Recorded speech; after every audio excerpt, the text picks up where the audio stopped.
Hello, good evening, everyone. I'm Robin from MQ Trader and the host for tonight's event. So, welcome to our MQ Trader webinar tonight, where we have invited the famous finance YouTuber to share about how to be your own fund manager. So, before that, remember to log in to your MQ Trader account so that you can have a live interaction with us, which means that you can use your MQ Trader account to chat with us. So before I start, can I have a quick mic test with all of you? If my sound is loud and clear, can you please type 1 in the chat box to let me know? Okay, so a brief info for those who don't know MQ Trader. Our full name is Malaysia's Quantitative Trader Group. We are a group of traders that collect quantitative data, which is normally only available to large financial institutions. So by using this data, we have also developed our own MQ Trader stock analysis tool. Then we made it available to all our MQ members to use it for free, as our goal is to empower our traders to make quicker decisions with greater confidence during their stock trading journey. So other than the MQ Trader stock analysis tool that I mentioned just now, we also have MQ E-Trade, MQ Points Accumulation, MQ Affiliate Program, and many more. So if you want to enjoy free access to all these MQ Trader system, you can do so by opening a trading account through our selected advertisers. So if you are interested in opening the account, you can type 5 in the comment box or submit your contact via the QR code if you are interested in opening the trading account for free. This one is the MQ E-Trade system that I mentioned just now. So in this system, you can view a lot of information of each stock at a glance. So information include like live market codes, our exclusive MQ trading signals, or even up to 10 market depths. So basically, it's a great tool to enhance your trading journey. Then this one is our MQ Trader stock analysis tool. So in this tool, you can get buy and sell signals in just one single click. Then you can also do live backtest to test the past signals accuracy. So for current MQ members who are interested in using this tool, you can visit the link in our comment section or on the screen. So once again, if you are interested in any of our services and want to use it for free, you can get in now by opening a trading account through our selected advertisers. So if you are interested, type 5 in the comment box or submit your contact details via the QR code on the link. So for our own MQ members, as usual, you can get a bonus of 300 MQ points as your check-in reward for today's webinar. So all you have to do is take a screenshot any part of this webinar and then submit it in the quiz that we will send to your email after the webinar ends. So right here, I give you a few seconds if you want to take a screenshot now.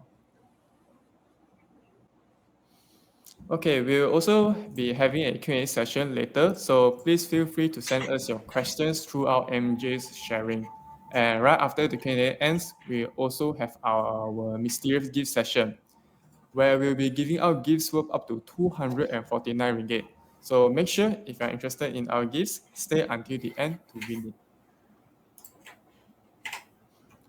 Okay, coming back to our topic today, we have MJ, the founder of FIRE, with us tonight. Their full name is Finance in Real Life, and they are popular for creating educational content that helps people to learn about the power of stock investing. Now they already have over 40,000 followers on all social media platforms and have 1.5 million views on YouTube. So MJ will be sharing with us how you can be your own fund manager. So are you guys ready for it to know more about MJ sharing? So if you're ready, please type ready in the chat box to let us know. Okay, so I believe all of you are ready. So without further ado, let's welcome MJ from Fire Guys. Hello, everybody. Can you all hear me? Can you hear me good? Okay, if you can hear me, click 1 in the chat.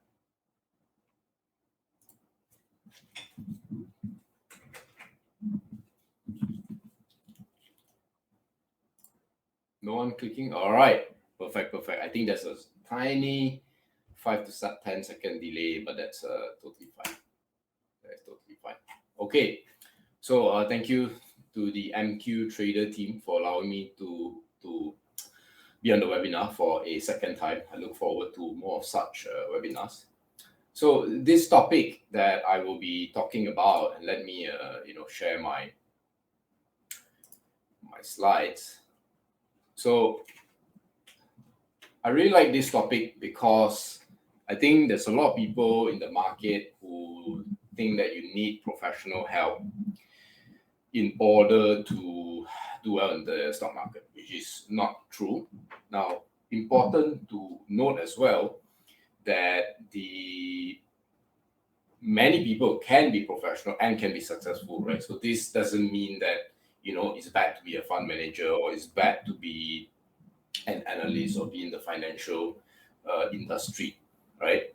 So that is something I want to get clear. So just to start, as usual, disclaimer. Now, what we say should be taken as financial advice. If you need that sort of advice, please speak to a professional. So as was stated earlier on, there'll be 4 things, right? That you will learn from this webinar. Number 1 is some of the myths, some of the misunderstandings about fund management and fund managers that a lot of people have. Number 2, why you can have a better advantage over fund managers, even though you quote unquote do not have a finance background. Number 3 is how do you find some of these stock ideas, and number 3, criteria that you need before you invest. Very important. Okay. So here are some of the myths that people have about fund managers. The first is that, yes, it's actually true that they have insider information, but that doesn't mean that they have an advantage over other people. Maybe in some cases they can be early, but that's the first myth. Number 2, because they spend more time in front of screens, they spend more time meeting management, looking at charts, looking at financial reports, that they are better than us. And number 3, because they are qualified by the right paper, so to speak, that they are better than retail guys like you and I. And a lot of people have this misconception as well that this is what stock investing actually look like, right? I still remember I had a former client, right? When she came on to meet me, she was a bit scared about the stock market. I asked her why. She said, well, because every time I see there's green bars and red bars, there's all these lights flashing, and these people in suits, they look very sharp, they look like very scary. When really, I would argue that the opposite is very true, right? A shirt and you having multiple screens in front of your PC doesn't make you necessarily a good investor in the stock market. Now, I'd like to propose an alternative view to the stock market, something that all of us can relate to, something that all of us, won't find too complicated. Okay, so let's imagine it's the morning. So you wake up, what do? You have your Nescafe. Okay, have some Nescafe for you to wake up. Now, of course, some of you crazy people out there do not need milk, right? You like things black. For a lot of other people, they need some milk, right? So maybe they get some milk from Dutch Lady.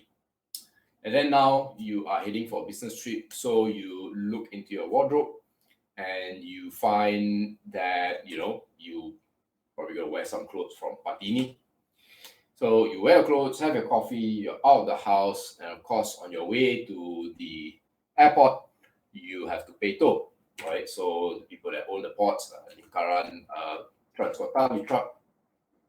Then halfway you forgot to pump petrol, so you go to Petronas Dagangan to pump petrol. And then at the petrol station, while you're waiting to pump, you go in and you feel like you need a drink because the coffee wasn't enough. So now you get a 100 plus, okay? Which, you know, for those of you who don't know, belongs to FNN.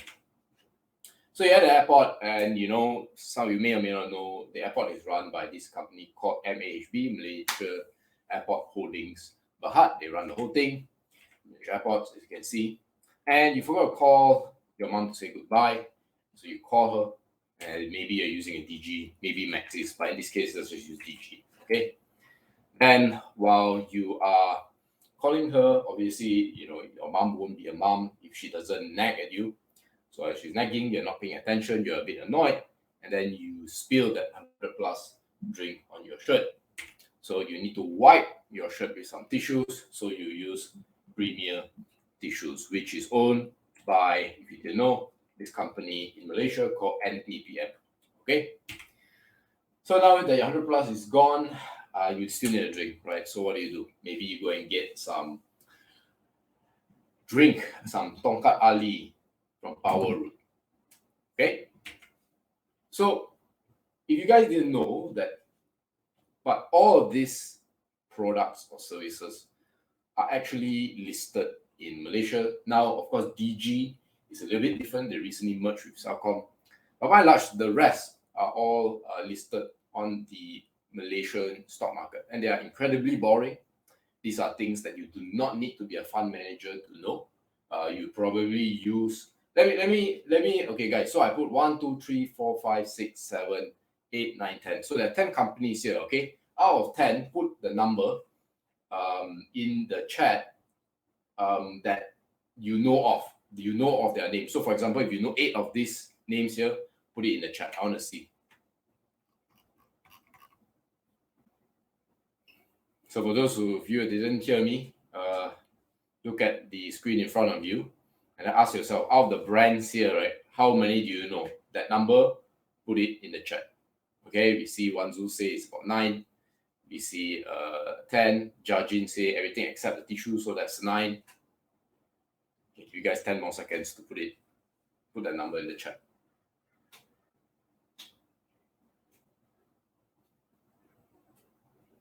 6. Okay, Jeffrey, better than 5 at least. 9. Yeah, so we can see, right, that most of you, the lowest is Jeffrey at 6. That's still more than half. And then, of course, right on top, you have 10, right?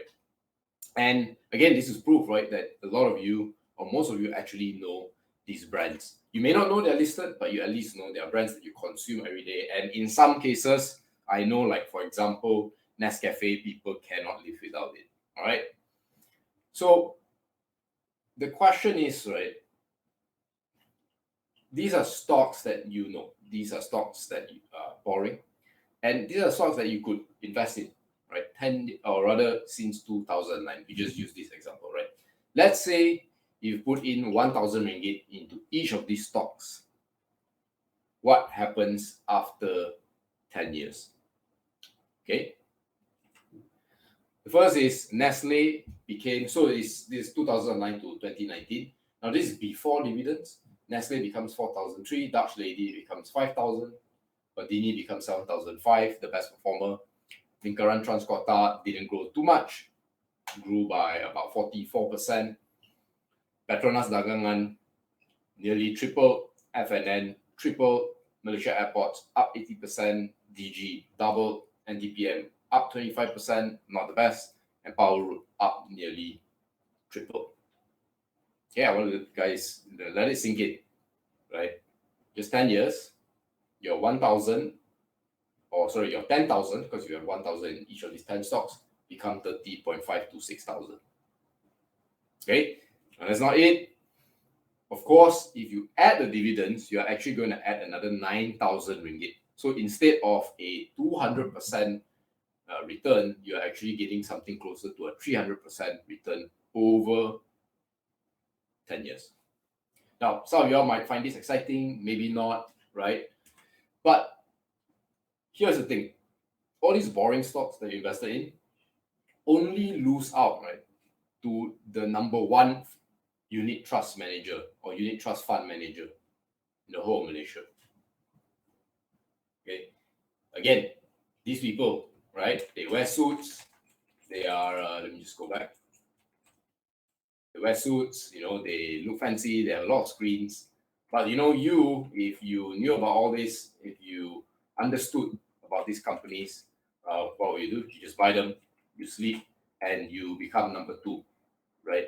So you're basically doing exceedingly well without all the high amount of efforts. Right? Does it take a lot of IQ to know that Nescafe is a very important brand? Of course, now the boycott, maybe it's not, but this was 2019. All these companies, airports, I can go on and on.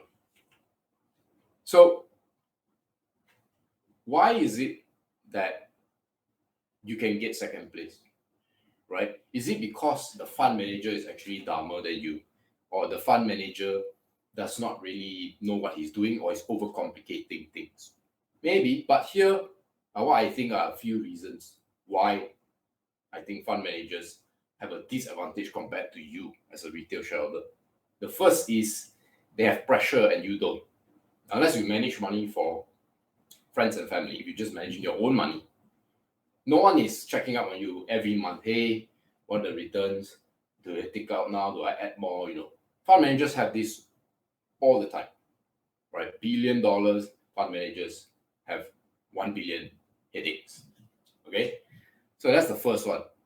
No matter how smart they are, pressure will always create a disadvantage for anybody in any field, not just the field of money management. The second reason why is this concept called open-ended. So an open-ended fund sounds exactly like what it sounds like, right? It's open-ended. Money can go in anytime and money can go out anytime, right? It just takes 3 days. If you put in unit trust with someone, a fund manager, within 3 days, maybe even faster, you have your funds invested. If you decide to take it out, it will take also around 3 days for you to take it out, right? So in, out, they cannot say no, right?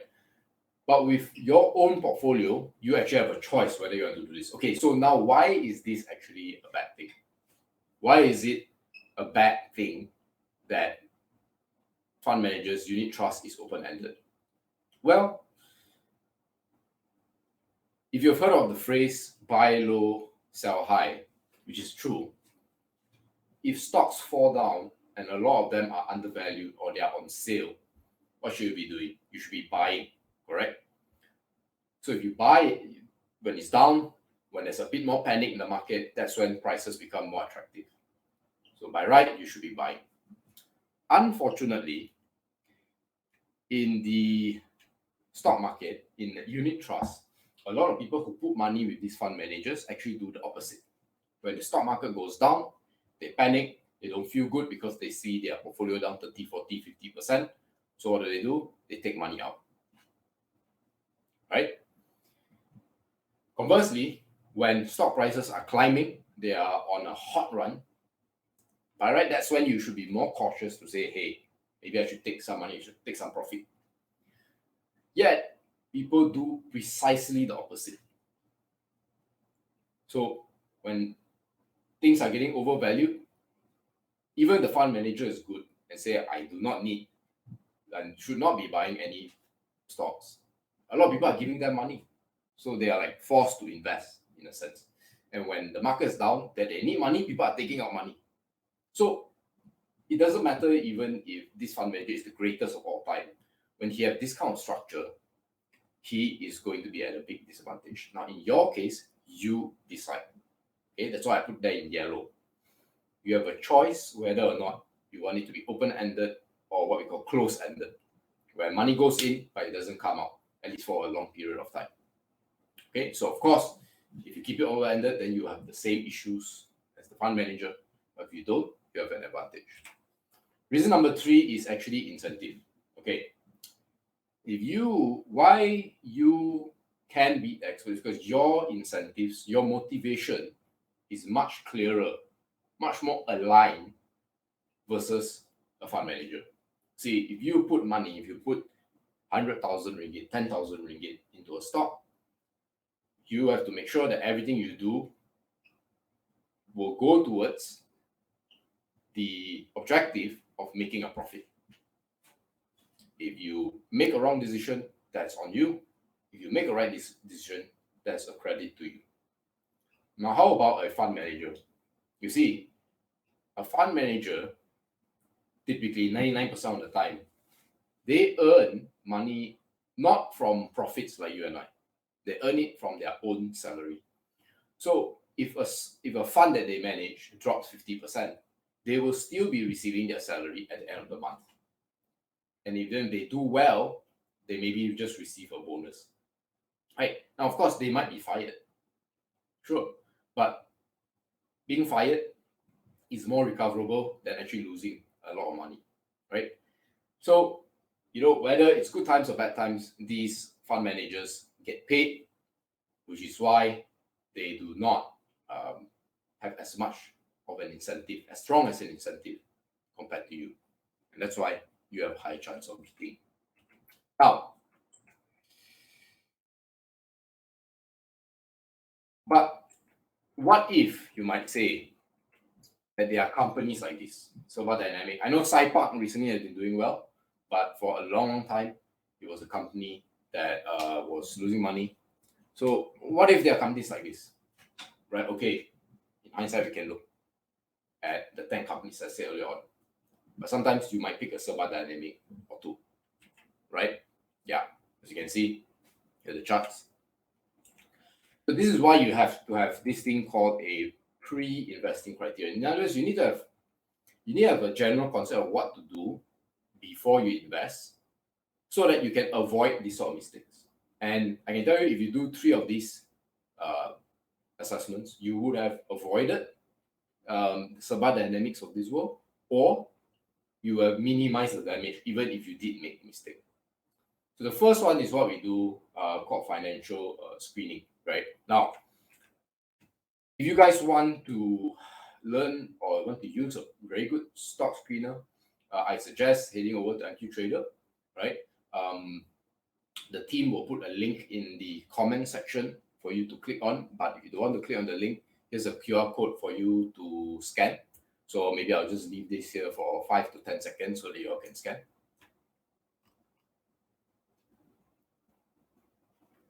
Yeah, judging your question, very good timing.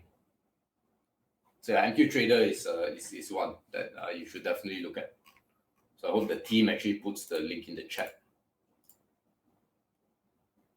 There you go. So you can go and sign up, right? Play around the screener, learn how to screen with the right criteria. Okay, number 2 is you should dig deeper. Now, it sounds very obvious, but here's what I mean. Warren Buffett always say the first thing in investment is never lose money, and the second rule is never forget rule number 1. Now, what does he actually mean, right? Is he trying to be funny?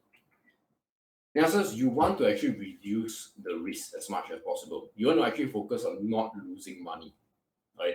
Because if you survive in the stock market, if you just expose to yourself to stocks that do not lose you money, guess what? The only 2 outcomes is that you're flat or you're positive. Okay? So that's why you want to focus on the risk. And the first thing you have to ask yourself is, do you actually understand the business? It's absolutely crucial, right? You want to know what is the competitive advantage, or what we call a secret sauce, something that they can do, but other people either cannot do, or only a few other competitors can do. Now, if you've heard the word monopoly before, you essentially want to find a monopoly, right? If you cannot find a duopoly, if you cannot find an oligopoly, just a handful of people that are able to do the job.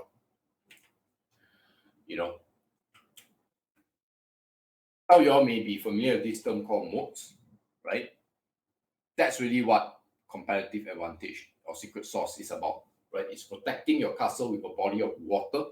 Because here's the thing, you can find an industry that's very good, that you found it first, then you are early. and then you make a lot of profits out of it.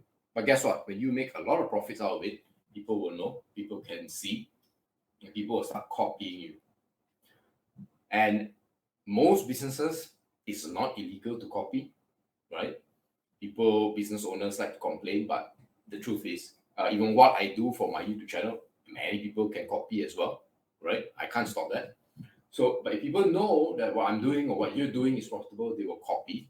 And with more competition that comes in, here's what's going to happen. You sell your product or service for 1 ringgit, the person says, hey, I sell it for 95 cents. Then somebody else say, hey, I sell it for 90 cents. Then you're like, oh no, I'm going to sell it for 85 cents. And then, there'll be a race to the bottom, right? It's very, very difficult.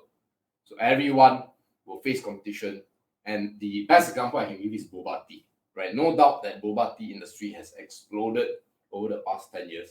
It's something that is very important to a lot of people. And yet, many of them are struggling simply because, guess what? Boba tea is not the hardest thing in the world to do. So other than mode or competitive advantage or secret sauce, another thing that is worth looking at is the growth potential, okay? Or what we call total addressable market. So most companies fall into these three categories. They have a shrinking total TAM, they have a stagnant TAM, and they have a growing TAM, right? Now, without going too deep, a shrinking TAM would be like a business in the, let's say, what's a good example? Newspapers, right? Most people are reading less newspapers nowadays. Most people are using less files nowadays. So these kind of industries, they are shrinking. Typically, you want to avoid unless it's a special situation. After that, you've got stagnant total addressable market. So what are some examples? Well, one company I can think of is something like Spritzer. Okay, Spritzer does water manufacturing, or the Spritzer brand, and everyone really needs to drink water, right? It's not like we are drinking less water over time. But then there's not that many more people drinking water every single year. It's very predictable. We know, we can count how many people are born in Malaysia, and every one of them need to drink water. That's how much additional money, Spritzer can make. So you can see the word is stagnant. Then where you want to be in is in companies in a growing total addressable market. So a very good example of this would be a lot of tech companies, right? They supply chips to Huawei, they supply chips to TSMC, they supply chips to some companies actually have links to Tesla in Malaysia, which is also a growing total addressable market because their product or services is being used by many, many people, and everybody that should be using a product is not using it yet. So there's area for growth, right? So that's just a brief explanation on the different TAMs. Number 3, management track record. Now, how do you actually do this track record? To be fair, this is something that takes time. You can't figure out immediately. It's no different than learning a new sport, right? You can read all you want, you can watch all the videos you want, let's say play badminton. You can do all that, you can study all the theories, you can study all the top players, what they do, what's their training like, and all that. But if you don't do it, then it's very hard to actually gain the skills. That said, here are some of the information that you need if you want to learn how to assess management.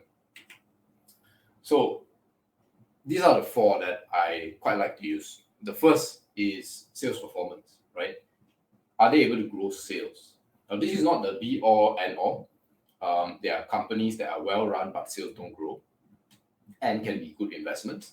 But as a general rule, you want the company to be growing in sales, right? Because whatever problems the company has can be solved with sales. If sales increase, it will solve a lot of sins, okay? The second thing is profit versus capital spend. So this is a little bit better. This one, regardless of sales performance, you can actually analyze, right? You can compare. Okay, they grow in profit, right? They grow from $1 to $2 in profit.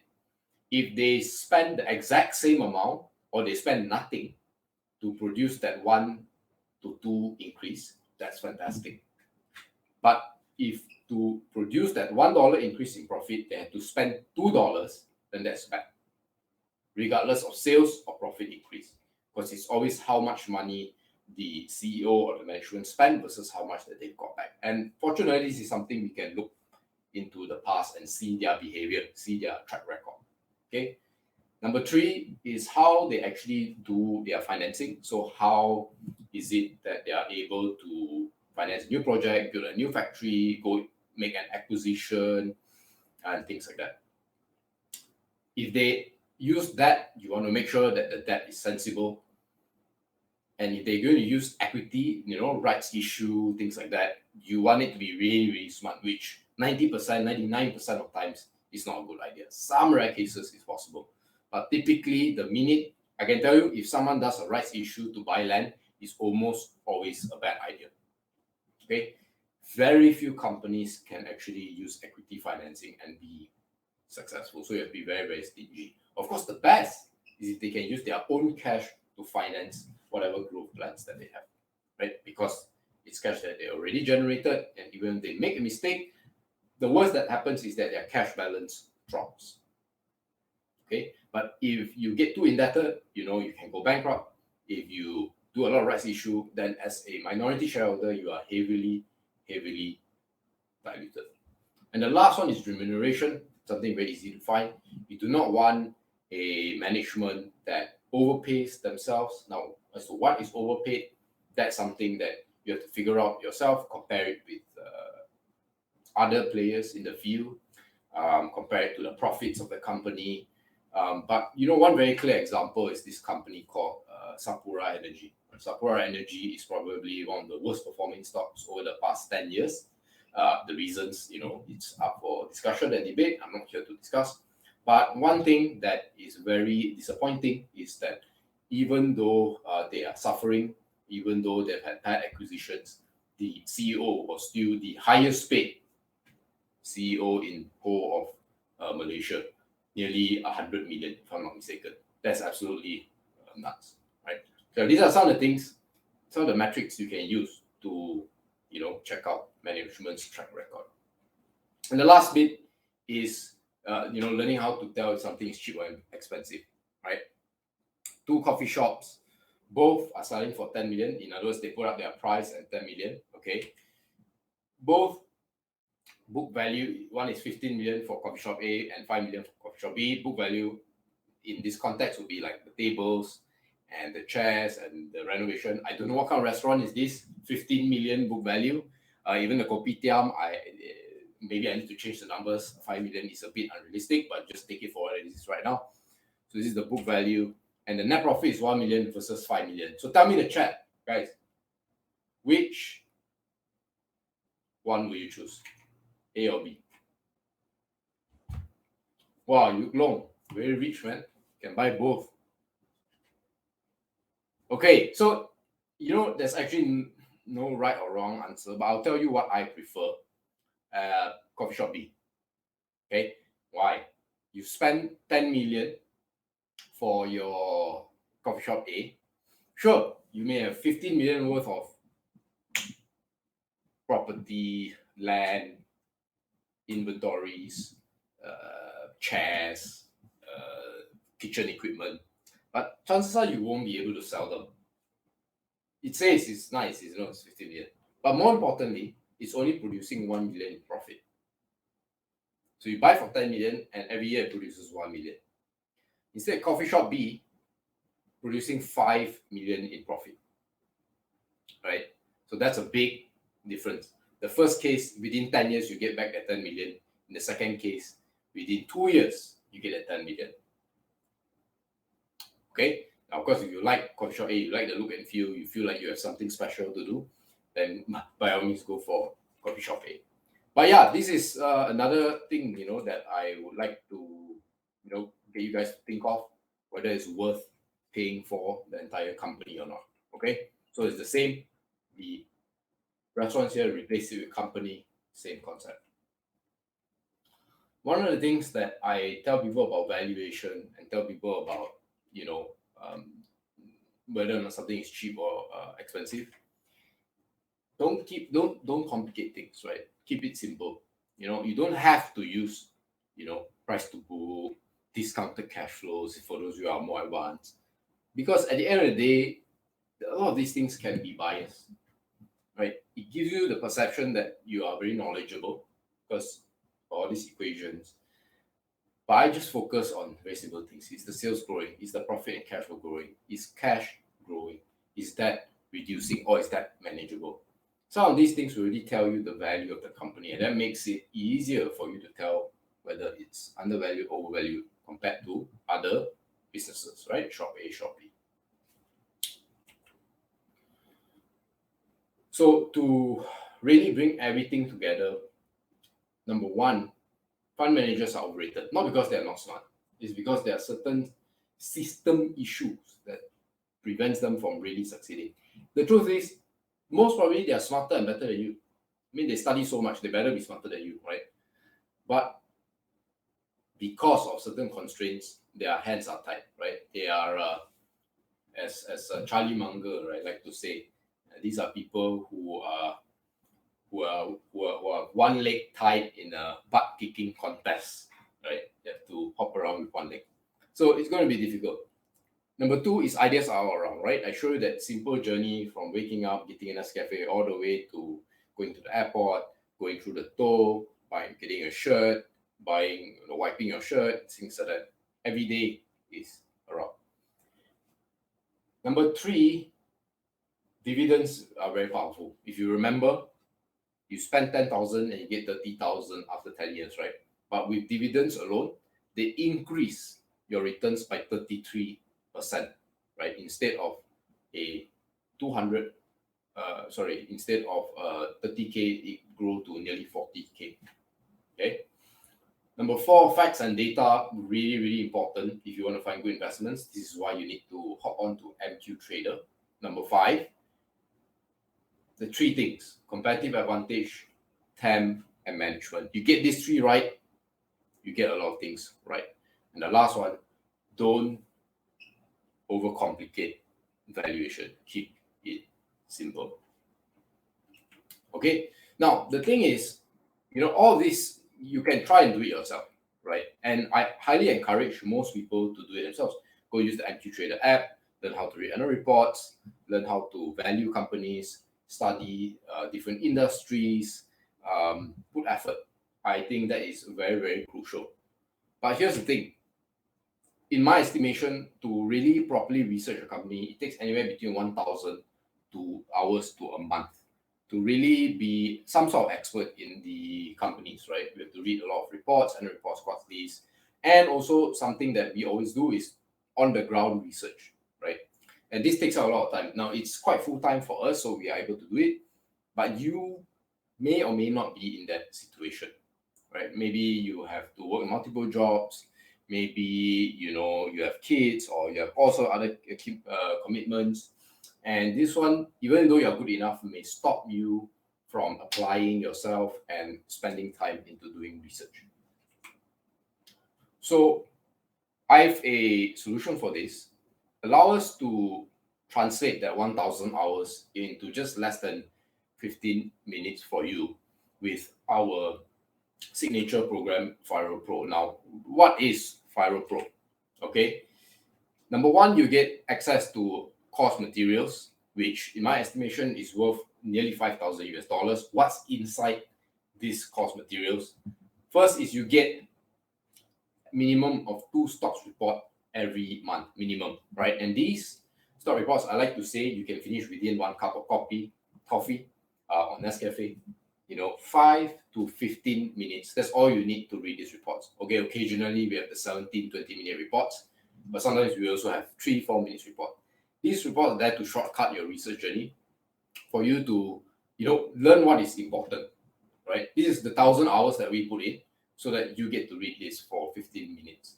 Number two, every 3 to 4 months, every quarter or so, we will do a big picture report. So this would be where the economy is heading, so you can get an idea. Number three, we have the FirePro and Catalyst portfolio. So these are portfolios that you can refer to for sourcing ideas.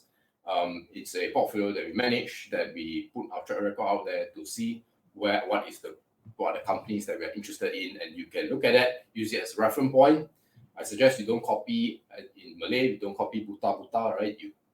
You know, use it as inspiration, have questions, hop onto our Telegram group chat and ask us.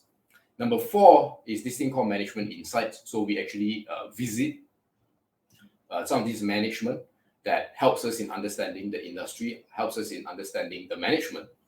And again, a lot of you don't have this time. We have that privilege. So what we do is we go visit them, ask them in private what they think of the company and all that. And typically, if they do it in public, they're a bit shy or they are very stingy with the information. What we try to do is that make them comfortable, do a one-on-one or small group, and they tend to share a little bit more. We take those insights and we give it to you.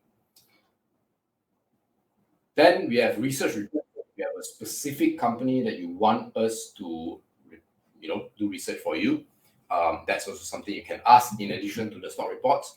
Last but not least, we have a Q&A session twice every month, okay, bi-monthly. So some of the stocks that, we personally use these methods that we do to research. We found some of these companies. These are an example.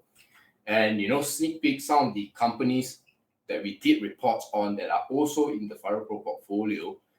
If you heard of SMRT, Masterpack, local companies that have been pretty good this year. We also have some foreign companies that we invest in. So if you're someone that, are a bit scared of the Malaysian market because of ringgit or whatever, we also have foreign companies for you to look at. Okay. So that's the course material.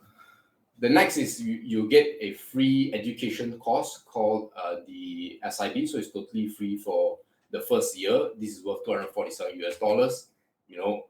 We teach you step by step. Let's say if you really want to learn how to identify companies, how to find out the company is cheap or expensive, how to manage your portfolio, how many stocks you should have, how do you start your research, how do you find new ideas, and much, much more. Use 12 hours of recorded content. You can subscribe to it for a year.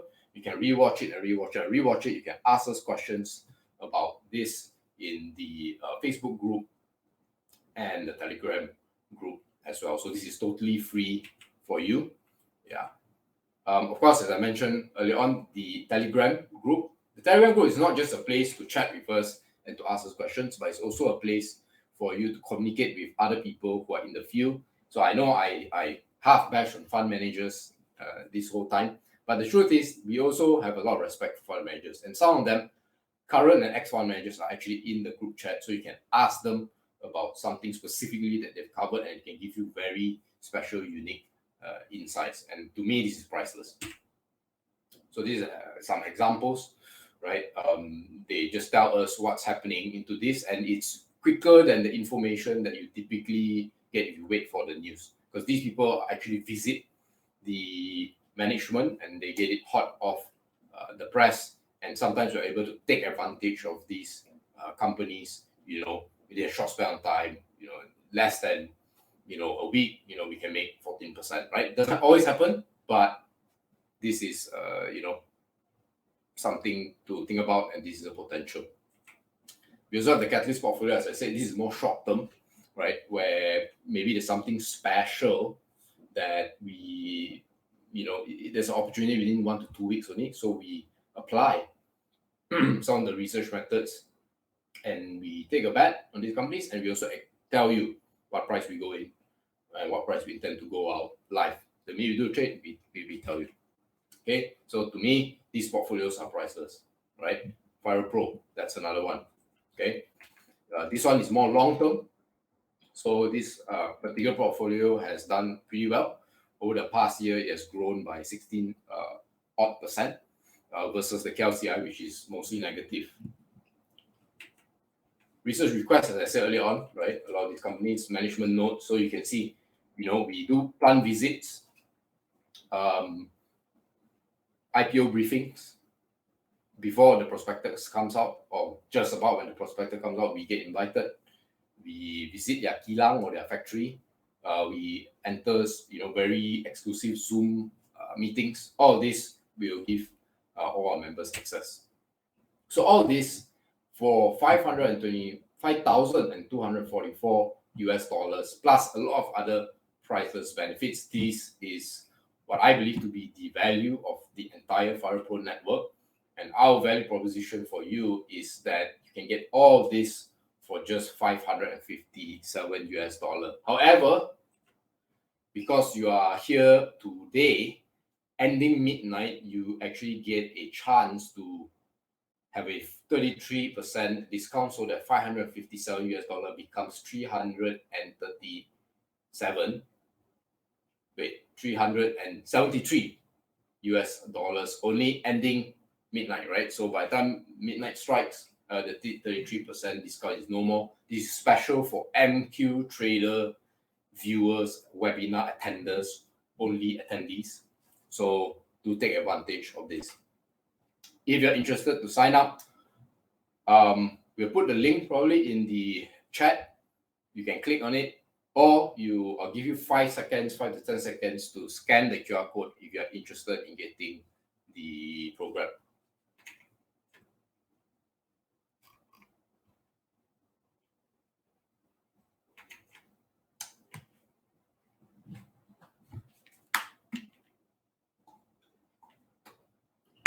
Okay, so a little bit of admin stuff. Step 1, just key in your details, right? First name, email, etc. Number 2, key in your your card information, and please apply the coupon. Please remember to do it, because we still have people who forgot to apply, and the coupon code is 33% off stick, right? Now, if you do not want to use credit card, that's also fine. You have a debit card, you can actually, there's the link, you can see in front of the screen, which we'll probably also post as well. You can use your debit card to buy if you have Maybank or CIMB debit card. So once you make a purchase, you will actually get an email. This is what it should roughly look like. Okay, that's a confirmation. Now, if you don't have debit card or credit card, you can just online transfer us. Just email us at hello@firl.co, or if you forget the email in some way or another, you can actually just visit us on Instagram, on Facebook, send us a message there, and we can actually, finish the purchase for you. If you want to check out roughly what it looks like exactly, you can check out our free sample link. We'll probably put it in the chat as well. learn.firl.co/courses/free example for a free sample, for a sneak peek. Okay. How much is 373? Really, it's less than 5 ringgit for the next whole year, right? You pay more, especially now with inflation, you pay more for mamak if you want to eat. Now mamak is like what, 10, 15, 20 ringgit. That, or you have 20, you can buy 20 investing books that you may or may not understand, or the application is a bit different because a lot of these books are Western based rather than the Malaysian market only. Or you can, shortcut and, skip the learning curve difficulty by, leveraging on our 12 years of combined investing experience, so that, again, if you're consistent, you'll be able to avoid a lot of the mistakes that most people make if they do not have the program. Now, here's the thing, it's money back guaranteed. If after 10 days, which is more than enough time for you to use the program, within 10 days, if you think that this doesn't suit you at all, just email us and say, I want the refund within this 10-day period, and we'll give it to you back. No questions asked, no hidden, we will definitely give it to you back. But we may just ask you how come you decided to, not renew or to continue with us, just so that we can get feedback for improvement. Okay. So really, you have two options. Either you do nothing, which is also fine. Go do it yourself. Learn, apply your own time, your own effort. All the best with that. Or you can give it a try, which is totally risk-free because again, it's money back guaranteed within the first 10 days. Okay. And that will be it for me. I'll pass this back to MQ Traders.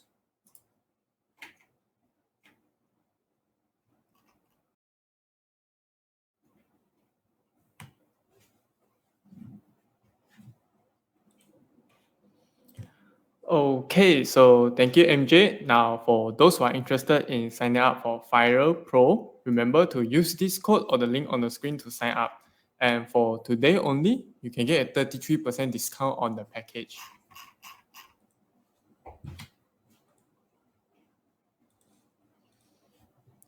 Okay, and another gentle reminder for our MQ members, you can get a bonus of 300 MQ points as check-in reward for tonight's webinar. All you have to do is just take a screenshot any part of this webinar and submit it in the quiz that will be sent right to your email after the webinar ends. So I'll give you a few seconds if you want to take a screenshot now.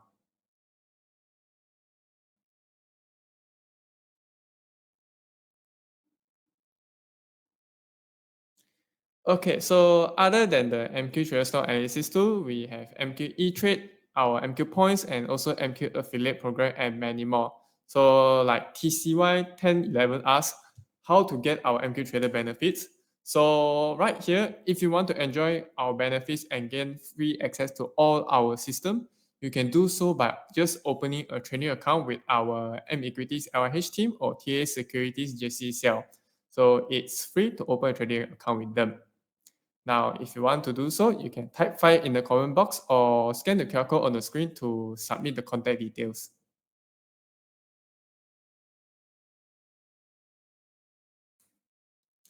Okay, so we'll be having a Q&A session later, so please feel free to send us your question. And before the Q&A ends, we also have our mysterious gift session. So we'll be giving out gifts worth up to 249 ringgit. So make sure you stay until the Q&A ends. Okay, so we'll start our Q&A now with the first question from Victor CH. So the question is, MJ, do you have an investing checklist where one can refer or use before selecting a stock? Victor, yes, I do. This can be found in the SIB program that I talked a little bit about later on, but briefly, it's broken down into two parts. The first is qualitative. So this is where I want to find out the competitive advantage, secret sauce, mode, things like that. The second would be TAM, as I said earlier on, where I want to find out what the runway of the company is. How far can it grow, how long can it grow, and how big can it grow? So a lot of this industry analysis and things like that. So then there is the quantitative checklist. So this is your financial ratios. This is your numbers, basically. And then part of that is also, whether it's cheap or expensive versus the market versus the different stocks. And the last bit is how much money should I allocate, right? Portfolio allocation, risk management, things like that. So I won't be able to go through all of them here. I think there are over 15 items in the checklist, but if you hop onto the Fire Pro program, you get the full thing for free. Okay, so we have our next question is from John Wong 19XX. So he asked, how can we find the example of capital versus profit in the annual report? So my team, you can see the name called Finance in Real Life. That's actually Jonathan. You guys follow our channel. You can actually, he already gave the written answer there, so you can refer to it. In essence, you want to be able to count. First of all, you need to know what financial number in the financial statement actually tells you. Okay, and briefly speaking, the one important figure is called capital expenditure or capex, or to be technical, is purchase of property, plant, and equipment. I'm using the term loosely because there's more to it than that, but that's the basic idea. You want to measure that, and then you want to compare it with the profit, over time. All right. So for the third question is from Zihan 10. How can an outsider to the business know whether the company has a competitive advantage over others? Well, you will do it the same way you find out whether this property is good for this area.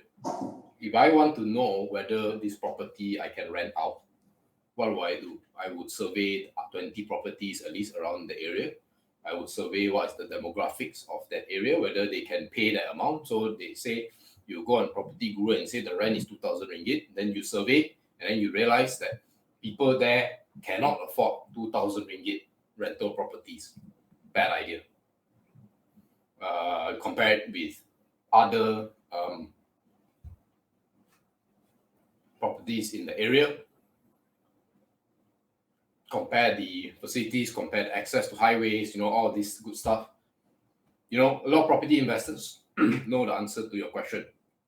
But somehow a lot of people also switch that off when they go into stocks. It's no different, right? You just want to study. It's no different from finding out who is the prettiest girl in the class. Unfortunately, you compare, right? So same thing. You learn through, you know that a country is good because you compare it to another country. So that is, that's my simplified way.